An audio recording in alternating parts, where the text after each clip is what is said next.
کہ عظمت اگر ہمارے دل میں ہے تو ہم اگر ایک کٹیا میں بھی رہتے ہیں نا، ایک کٹیا میں رہتے ہیں اور نبی ہم سے راضی ہے، اللہ ہم سے راضی ہے، اور کوئی محل میں رہتا ہو تو کٹیا میں رہنے والا وہ جنتی ہے، محل میں رہنے والا جنتی نہیں۔ جس کے پاس ایمان نہیں وہ جنتی نہیں۔ میں نے خود بغداد معلیٰ میں دیکھا عمر صاحب الدین سہروردی کا آستانہ ہے، اور وہی مستند باللہ یا معتصم باللہ کی قبر ہے۔ اس سے پہلے میں جب گیا تھا تو میں دیکھا ٹوٹی پھوٹی قبر تھی، اب تو سنگ میں پتھر لگا دیا تھوڑا بہت، صرف اس لیے کہ ایک عباسی خلیفہ تھا تو وہاں اب اس کی قبر تھوڑا سا اس میں پتھر لگ گیا، لیکن اس سے پہلے میں جب گیا تھا تو ٹوٹی پھوٹی قبر تھی۔ وہ عباسی خلیفہ جب چلتا تھا تو ہزاروں لوگ اس کے ارد گرد پہرے داری کے لیے معمول رہا کرتے تھے۔ وہ عباسی خلیفہ جس کی خلافت کا دائرہ ملک شام، فلسطین، ادھر لبنان، لیبیا، یہ سب اس کی حکومت میں شامل تھے۔ جب وہ چلتا حکومت میں بیٹھتا تھا تو اس کا کہنا تھا کہ اگر بادل اٹھے تو بادل اگر اٹھے اور بارش برسنا چاہے تو کہیں نہ کہیں میری حکومت ہوگی، اسی حکومت کے دائرے میں بادل برسائے گا۔ اس کا کہنا تھا کہ میرے پاس اس وقت دبدبہ ہے جو میرا دبدبہ ہے، جو میری شاہانہ شان و شوکت ہے، وہ کسی کے پاس نہیں ہے۔ لیکن جب ہم وہاں گئے تو ہم نے دیکھا کہ آج اس کے قبر پر کوئی پھول رکھنے کے لیے تیار نہیں ہے۔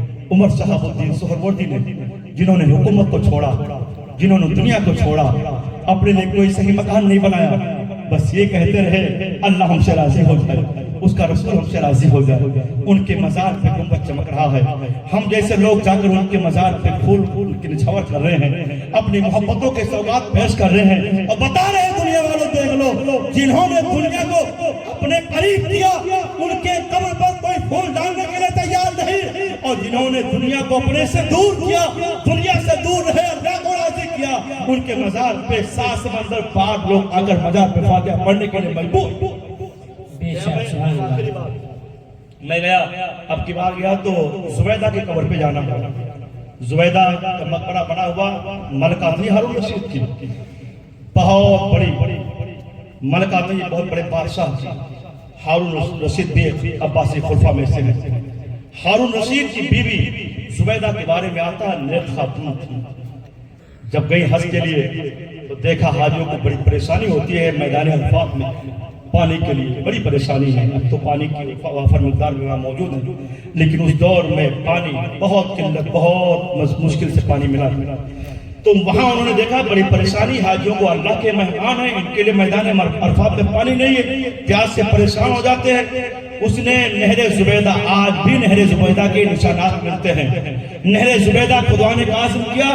جب نہر کھدوانے کا عزم کیا اور انجینئر کو بھیجا گیا کر دیکھو تقریباً 35 کلومیٹر کی لمبائی میں نہر زبیدہ خدا کی کھدائی ہوئی، اور جب کھدائی ہوئی تو انجینئر نے کہا کہ اے ملکہ، ارے بادشاہ کے پاس جو دولت ہے ختم ہو جائے گا۔ بادشاہ سے پوچھا ہارون رشید سے کیا کہتے ہو؟ کہا تمہاری خواہشیں پوری کی جائے گی۔ کہا میری خواہش ہے کہ اللہ کے مہمانوں کے لیے پانی کا اہتمام کیا جائے اور نہر کھدائی جائے۔ کہا ٹھیک ہے۔ آیا انجینئر نے کہا کہ اگر آپ نے کھدائی شروع کرائی تو یاد رکھیے خزانہ خالی ہو جائے گا۔